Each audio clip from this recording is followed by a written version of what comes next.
Hey guys, this is John, and wow, we got pared down very far in this one. I was sitting there waiting. I was in both pools, the 3 and the 5 minute pools, and I was waiting for at least 3-4 minutes, which is highly unusual. So slim pickings today. This is not a good move against this move order, so I should take on d5. And a lot of people play e4 here, but I believe knight f3 is more accurate to discourage black from going e5. So I'm kind of surprised someone with this rating would go into this opening. But, hey, stranger things have happened, right? So now I'm just going to play bishop d3.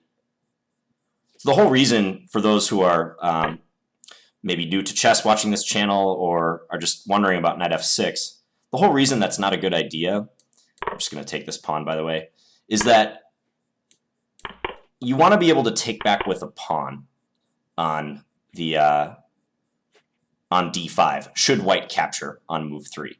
So I'll go back and show that after the game, but I'm going to go here.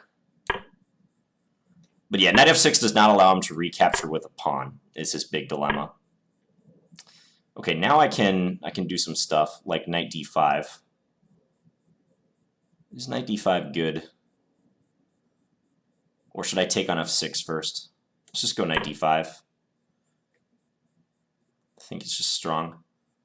This guy's playing really fast. I really want to take on g5 now. I was calculating this. So if he takes with the pawn, I take with the bishop. That's great for me. But the problem is if I take, he can take on d5. But then I can take here. So e takes d5. He takes on g5. Maybe queen h5 is good then. That looks really pretty nice for me. Whew. It's a tough call. I have such a good position. I kind of just want to play it safe. Oh, I really want to do this though. Knight takes g5. Knight takes d5. Pawn takes. H takes g5. Queen h5. It's like almost there. Not quite though. You know what? I'm just going to do it. Just because I think it's going to be instructive. Bishop g3 would have just won me a pawn clear. What? It's just going to do this? So now I'm just winning on f6, right? Okay, this is not a good decision. Oh, knight takes f6 was a lot better, by the way. I totally should have done that instead. I was just surprised that he went into this line. Okay, he resigned. But the line I was calculating... So in these situations... So let's talk a little bit about this pin. Okay, so this happens all the time in chess. You play a bishop out to the 5th rank. You're pinning your opponent's knight on the 6th rank. Or if you're black, you'd be playing a bishop out to the 4th rank, pinning your opponent's knight on the 3rd rank. And you're sitting there as black. You're trying to figure out what to do. Okay, so what I tell my students is that h6 or h3, if we're looking at it from black side, that move usually doesn't come with any huge consequences. And oftentimes it's just a good idea to throw that move in regardless of how you think white will play it, like whether they'll take or whether they'll retreat. Because most of the time they're going to retreat, like I did in this game, right? And just maintain the pin. Now, of course, g5 is the bigger decision. Do we want to advance g5? Now let's fast forward a move. When he did g5 here, this is a common decision that you face in these positions. Do I sack a piece for 2 pawns? Okay. And if you're thinking I'm going to give you a magic rule about when it's good, you're wrong. I'm not going to give you any magic rule because it has to be judged on a case-by-case basis. I believe most of the time it's not a good idea. I don't even want to guess like what percentage of the time it's good, what percentage of the time it's bad, but most of the time it's not good to sacrifice on g5. When you do sacrifice, usually you're sacrificing the knight, and you're trying to do exactly what I did in this game, like exploit the pin on the piece. Now, if there's a knight on this square too, after knight takes g5, you got to be aware that this is a possibility. It's a defensive possibility. Because it's like an in-between move. You open up the queen to assist in attacking g5, so that if white takes back, then black is taking here. And black hopes that they'll just be up a piece after this, by virtue of having inserted that knight takes d5 move. What I was intending to do here was play queen h5, attacking g5 and also setting up the queen h7 mate threat. And I used quite a bit of time to decide whether to go for this. I'm not sure it's sound actually, because he can play f5 in this position. Then I was trying to evaluate Check. check here and then take. I have a perpetual if I want, but I mean, I definitely wouldn't want to take a perpetual against this guy. And I don't know. I mean, if he moves his queen to like e8 or c7 or something, I have bishop f6. So like, just to illustrate that. Check. Well, I guess bishop f6 would be especially good here because if he takes, I can't even just take his queen. So let's say instead, no, he should probably play queen takes d5, actually. Yeah, that's what he should do. Then, if I check on f6, he gives up the rook. Check. This is the type of position I wasn't sure about. Let's say he plays king g8.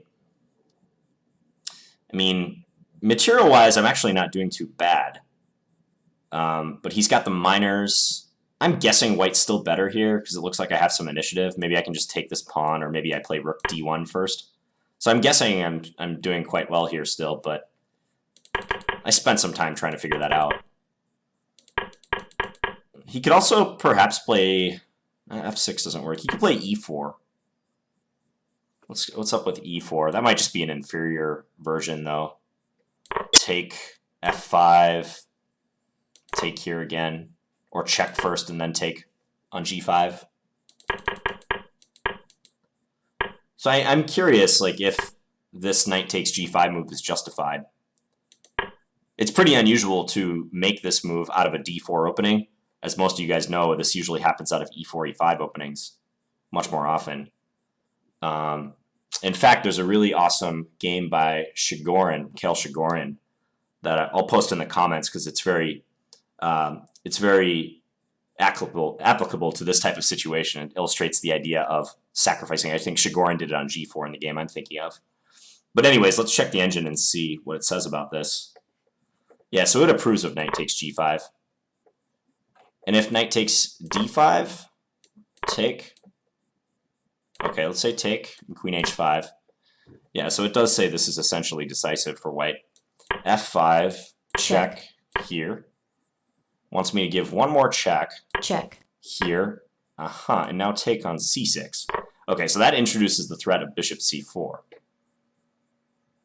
And I would assume if he takes on d3, okay, it's just saying bank this pawn. Let's say he plays king h7 as the computer's suggesting, and then lift our rook. And it's saying black is not going to survive this. Like if queen c4, yeah, I mean, one simple idea would be like taking on b7 and then bringing the rook in. Engine wants to do this first and then take.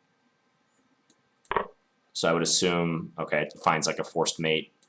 Queen g5. I don't know, king goes somewhere. Say h8 like it's saying. Check. Check. And bring the rook in, yeah. Okay, so that's good to know. I spent the time probably not justified in doing this when I had such a good position already, but my minute paid off, and knight takes g5 was winning. So the other option was bishop g3, which should also give a huge edge, but I didn't want to go into that. Note that he can't do this because of the typical bishop h7 tactic, winning his queen. Just a couple brief comments about that opening. So this so-called Marshall defense, I think it's called, knight f6. You see this move a lot at lower levels. That's why I was surprised. This guy's decently rated and he played it. But the whole reason it's not good is like when white takes on d5, as happens very often in Queen's Gambit positions, black cannot take back with a pawn, meaning he's lost his foothold in the center. He can take back with the queen or knight, but those are not permanent enough. That's why e6 and c6 are the most popular moves here, because both allow black to recapture with a pawn, should white decide to take on d5.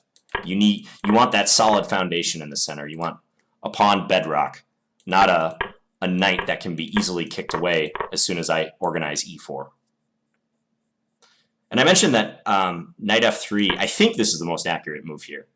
Like e4 is the move that almost everyone plays, but I believe after knight f6 and then knight c3, I think this move is actually not that bad for black. With the point being that after takes, queen takes d1, And regardless of how white takes, black can win the pawn back. Like if knight takes d1, then just knight takes e4. So let's say king takes, but then knight g4, and white has problems here and here. So I'll check this, but I'm fairly certain knight f3 is the move. Just delaying the whole e4 thing for one move and preventing him, discouraging him from playing e5. If he tries to play like bishop f5, preventing e4, there's a number of ways white can play it. I'm sure just something like knight c3 is good. There may be queen b3 in the air, because that's always a possibility when this light square bishop pokes its head out on f5. b7 becomes weak, so white should look at that move. It's also possible for white to fianchetto, go g3, bishop g2, again, eyeing b7. So lots of good options. All right, I hope you guys enjoyed that game. Quick little contest there. Oh yeah, and at the end, I totally should have played knight takes f6. That just basically mates or wins his queen, like king h8, queen h5 check, or king g7, knight h5, discovered attack on the queen. But like I said, I was so surprised that he went in for this line.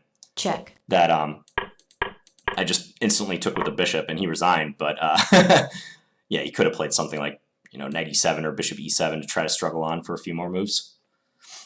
But okay, hope you guys enjoyed that one. And please leave me any feedback in the comments. Thanks for watching, guys.